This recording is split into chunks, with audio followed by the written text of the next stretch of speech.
Hi, I'm Don Stanek and I'm your Reagile coach. I don't know when it became popular or vogue or interesting or maybe even a badge of courage to be sleep deprived in this country, but for some reason it did. And maybe it started when you're in college and you're like, well, you got to pull an all-nighter because, well, why? Because you didn't allocate your time correctly to study earlier. And then it perpetuated itself. You get into a business and you work on somebody else's team as an employee. And because the project manager didn't bother with allocating correct resources and time and money and budget allocation, now the 11th hour, well, we got to push this thing over, and you might have to work some weekends and some holidays. And if you refuse to do that, guess what? You're on the list because you're not a team player. Well, you don't want to work all the time. You're not a team player. This is just patently ridiculous. Sleep's one of the most important investments you're going to make. It's going to help with your mind, it's going to help with your body, it's going to help with your focus, your efficiency, and your longevity. We all know what we're supposed to do. We're supposed to have a regiment and a routine around our normal sleep, which means go to bed about the same time, wake up at about the same time. No electronic devices an hour before you go to sleep. For gosh sakes, please don't turn and watch the news just before you go to sleep. It's probably not going to help. Proper hydration is a big part of that. And the sleep is going to help you reindex that filing cabinet in your head so that when you do launch into action the next day, you're refreshed, you got a smile on your face, and you feel good. The other thing sleep's going to do is it's not going to, you don't need to be grumpy. For gosh sakes, you're a sales professional, which means you're not going to be grumpy to your clients, but who will you end up being grumpy to? Your friends, your family members, your kids, the dog. Take the time and the energy that you need to rejuvenate and schedule that sleep.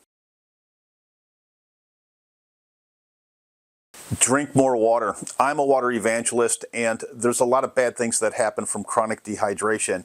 The most obvious are can't sleep, lack of focus, and headaches. How would you like to eliminate those in your life if you have them?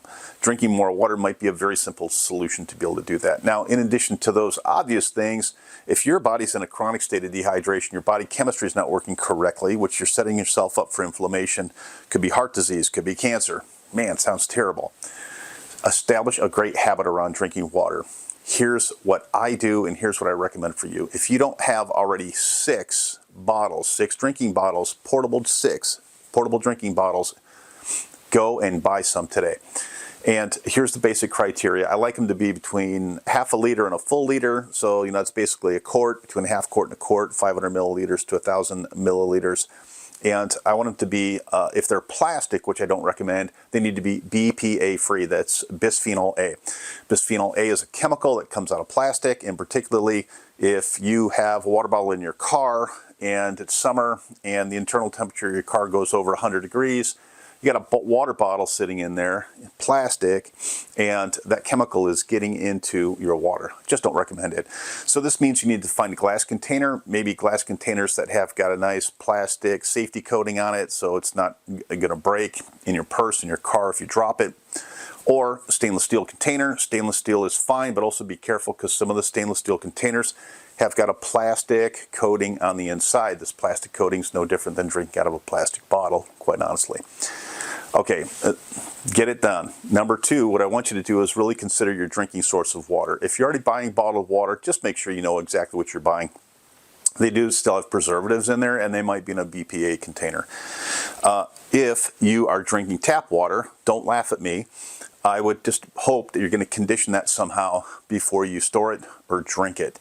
My favorite way is a ceramic filter, and so I've got a very large stainless steel container, and there's a ceramic filter inside of it. You pour the water in the top. It does take quite a while for the water to trickle down, and the reason for that is the ceramic filter is incredibly dense, and so it's going to filter out all kinds of things. There are ceramic filters on the market that take out bacteria, for gosh sakes, and I don't think any viruses, but a lot of chemicals that might be in your water, like fluoride, fluorosilicic acid, or any of the leaching that is happening in your city's water system. If you live near agricultural location and the soil's being prepared, guess what? The groundwater is probably contaminated with God knows what, right? So there are filters out there that takes this out. You're going to be drinking more water, and you need to be drinking the cleanest water that you possibly can, because technically your body is a biofilm. biofilter, a bioaccumulator. As you put things in your body, they accumulate and they are stored in your fat tissue and your muscle tissue, all these different places. I know this sounds incredibly technical. You're not going to make a better investment than investigating the water you drink and how you carry it and the frequency of it. I also recommend putting a reminder on your calendar. I know this sounds compulsive. Go ahead and give yourself 2 or 3 reminders, 2 reminders in the morning, maybe 2 reminders in the afternoon. Drink water, put it on your calendar, and just go ahead and do repeat forever, right? You're going to start getting into the habit. When you're looking at your phone, looking at your appointments, you're like, oh yeah, you're sitting in the car, you're waiting for the appraisal to show up. Oh yeah, I need to drink some water. It's a little trick. It works. It works. It works. Your mom or someone else has probably been screaming at your whole life, you better eat your vegetables, better eat your vegetables. Well, you better eat your vegetables. What you eat is just as important as when you're actually eating it. A lot of times we're suffering from low blood sugar during the course of the day, a little hypoglycemic. And it's because we didn't eat enough of the right things in the morning as part of our routine. Now all of a sudden, we didn't have time for breakfast. Great. So now we're running. I'll grab something at lunch. But you don't grab something at lunch. What happens is your phone rings and you end up having to go to a home inspection that you didn't think you were going to get, right? Well, not a problem. You know, I'll eat dinner. Great. So dinner comes and the phone rings again, and maybe you're out of your control of your core hours a little bit. And so the tendency is, well, not a problem. So, you know, maybe eat dinner at 8 o'clock at night. Maybe it's you're famished. You haven't had anything to eat all day. And so you sit down and you're like, you know what? I don't have time to cook. I can go to a restaurant. So you're sitting at a restaurant, you have a big, huge meal, maybe you have a couple of glasses of wine. Possibly the worst thing you can possibly do for your body chemistry, because now it's 10 o'clock, you're exhausted, take a shower, you go to sleep. You're going to sleep on an empty stomach, and you've just loaded up on all these carbs, you've loaded up on all this protein that's probably going to be hanging out in your intestines all night long. Not a pretty thought, not a pretty image. How the heck do you avoid this? You have to plan for it. So overcoming dietary habits and establishing good dietary routines is not easy. For many people, food is a drug, and it operates very similarly because as it breaks down into your body, it's creating all sorts of biochemical reactions. And there's also a lot of emotional staging around many of us who eat, and what we eat and why we eat, and what we're drinking and why we're drinking it. Here's the simplest low-hanging fruit I can give you in this. I would ask you to consider carrying some type of food around with you, either in your purse or in your car. This way you're pre-programming some thoughts around your diet. If you don't have the discipline to eat regular meals at regular times, you have to be able to snack. Snacking is really important. And I don't want you to grab a chips, potato chips. Although I'll tell you what, putting something in your stomach is better than putting nothing in your stomach. If all you're putting in your stomach is salt and carbohydrates and oil, it's probably not a good long-term solution. It's going to get you through that moment. But in the morning, or maybe before you go to bed, make sure you've got some cut up fruits and vegetables that you can put in a little container. And you've already prepared it. You've gotten into the routine of picking the stuff up at the store. You prepare it in advance, and maybe you have 2 or 3 containers just waiting in the fridge. Pull it on the go. It's a very small thing you can do, but I'm telling you, establishing this habit is going to heighten your awareness to the fact that you are important. What you eat's important. When you eat it is important. I don't want your blood sugar spiking and decline, spike and decline, spike and decline. It's going to put you in a bad emotional staging. You'd be amazed how much your blood sugar has an effect on your emotions and on your thoughts. As sales professionals, our jobs are primarily emotion, thought, and spoken word and listening. And anything that we're going to do that's going to create a hindrance around that is just a huge problem for us potentially in our business. Regular and programmed exercise, and there's a couple of different things you need to focus on. Number one is regular cardio, I think, is really important.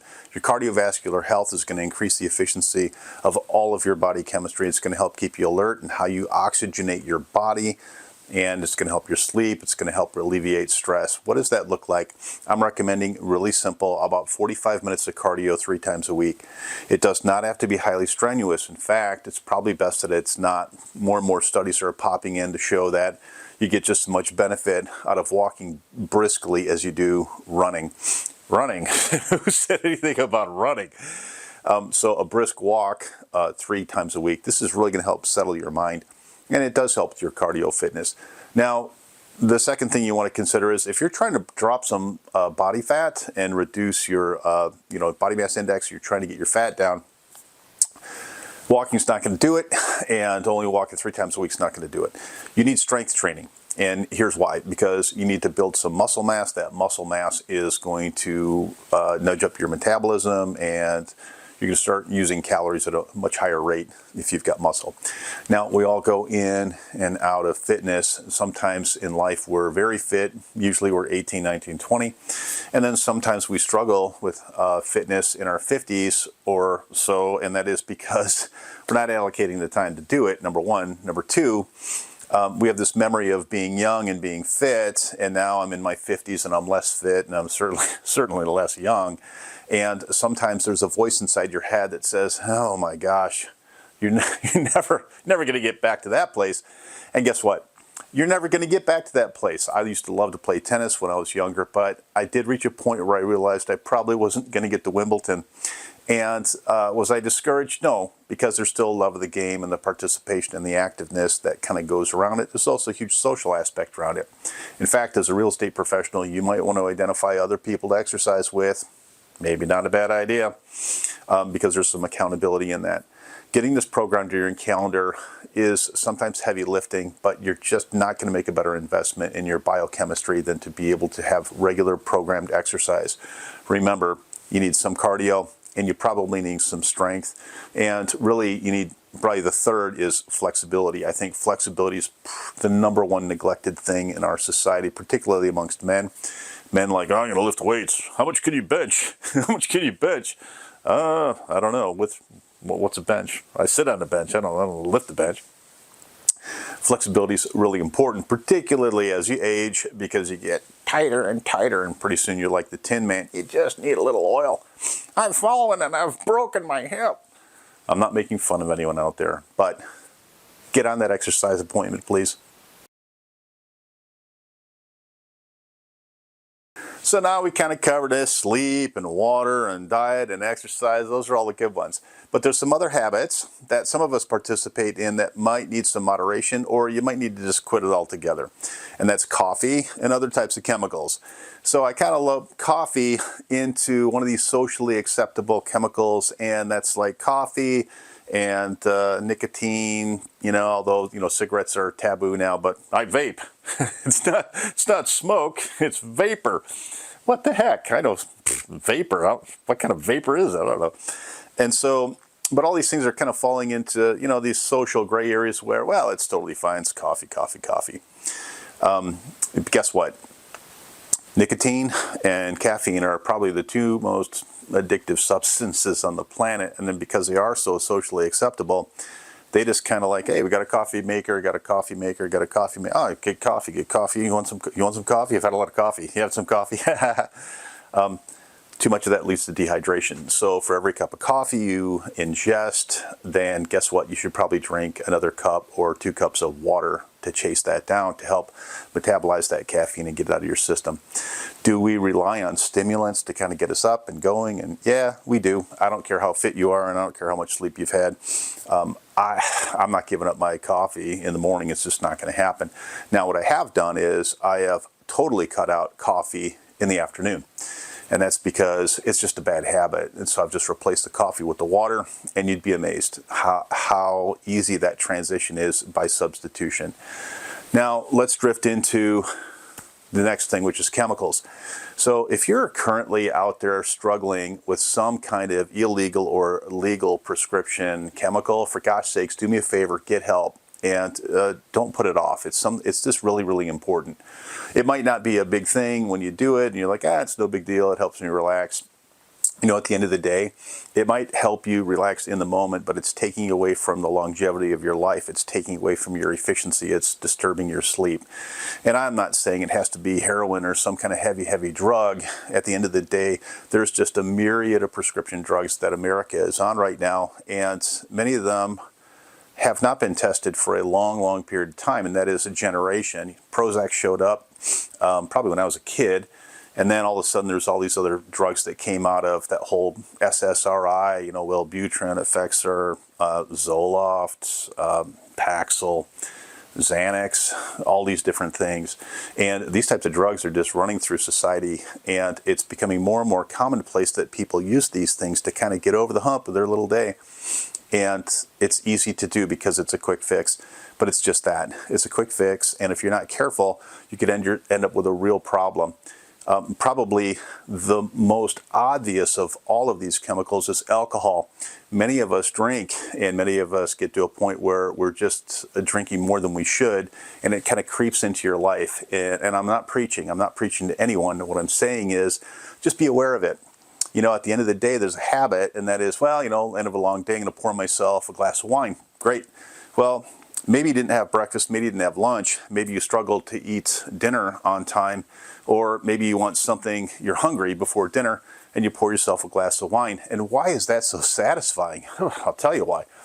Because the alcohol kind of slows you down a little bit, and it kind of gives you a little bit of a buzz. But the other thing that's happening there is that that alcohol, that wine's going right into your system, and it's a carbohydrate, and it's jolting carbohydrates. So think about that. When your carbs go up, you get a little bit of a jolt, but immediately your body starts producing insulin. And insulin is that thing that your body produces to metabolize sugar. And I use kind of this analogy, it just feels like this warm blanket, right? So why is that glass of wine so satisfying? You got a buzz, and you got a buzz and a warm blanket. Like I said, judgment-free zone. Glass of wine, not a problem. Maybe a second, maybe not, right? Bottle a night, that's a problem. You owe it to yourself, you owe it to your business, more importantly, you owe it to your family, and you owe it to all of your goals. You're committed to your goals. To take a brief stop and assess moment and ask yourself, do I need to have that soda right now, or do I need to just substitute that for water? Am I craving a glass of wine or a vodka and tonic, or am I really just thirsty? Do I really need water? Self-awareness is the key to all the habits that we've covered up to this point, and it's just about programming. Here's kind of a crazy oxymoron. Some people think you work on one habit at a time until you achieve some kind of consistency or greatness with it, and then you move on to the next thing. Oddly enough, Ben Franklin was one of these people. He started checking off these things bit by bit by bit. And I would submit for your consideration that's not really efficient, it's not practical, and it doesn't really work as well. I would ask you to open up your calendar right now and take a look at the next 30 days. And I want you to program in exercise. I want you to program in regular sleep hours.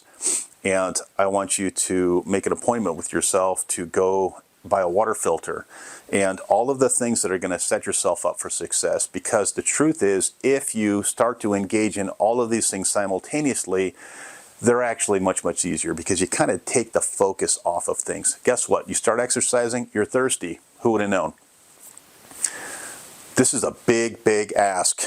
And I know that if you try to do this alone, it's going to be complicated. Do me a huge favor, get on my calendar. I am happy to walk you through this and be your accountability partner for the next 30 days in this topic.